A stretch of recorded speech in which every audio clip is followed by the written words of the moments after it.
लाइक मिलल हद से भी पार भगले, लाइक मिलल हद से भी पार भगले। मलबा के बेटा ये सटार भगले, लाइक मिलल हद से भी पार भगले, पार भगले। रह झाड़ी में जने तेने अरे मिता की टेंगे टेंगे केने छे यो नहीं बुझे छियै, हमरे मलबा के बेटा छे। अच्छा जब से जाने के भेले अफ्रीका में बेटा बोले छे दिन भर टेंगे टेंगे टेंगे टेंगे टेंगे टेंगे टेंगे टेंगे टेंगे टेंगे बात माने न केकरो मचना चहला भा बोले छे दिन भर टेंगे टेंगे टेंगे टेंगे टेंगे टेंगे टेंगे हर टेंगे टेंगे।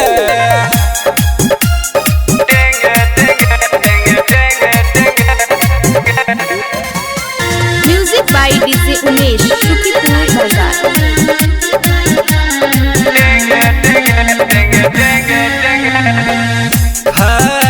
फॉलोवर बढ़ल जाए छे झटपट रे, सब के लागल छे बकरा वीडियो के लाट रे, वीडियो के लाट।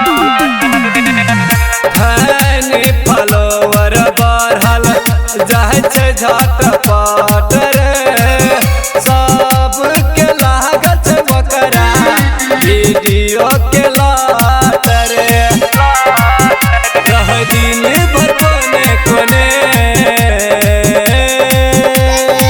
अरे ओ मिता एकरी मैया के चुप कराओ न यार, एकरी मौसी के दिन भर टेंगे टेंगे केने रहे छे। अच्छा जब से जाने के भेले अफ्रीका में बेटा बोले छे दिन भर टेंगे टेंगे टेंगे टेंगे टेंगे टेंगे टेंगे टेंगे टेंगे टेंगे बात माने न केकरो मचना चहला भा बोले छे दिन भर टेंगे टेंगे टेंगे टेंगे टेंगे टेंगे टेंगे हर टेंगे टेंगे।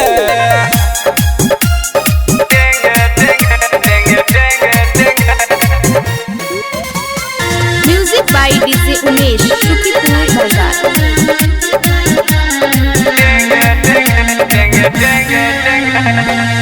कहै छी रंजित मिता गजबे के बात जान के बेटा के निकलल बेंग जैसन आँख यो, बेंग जैसन आँख।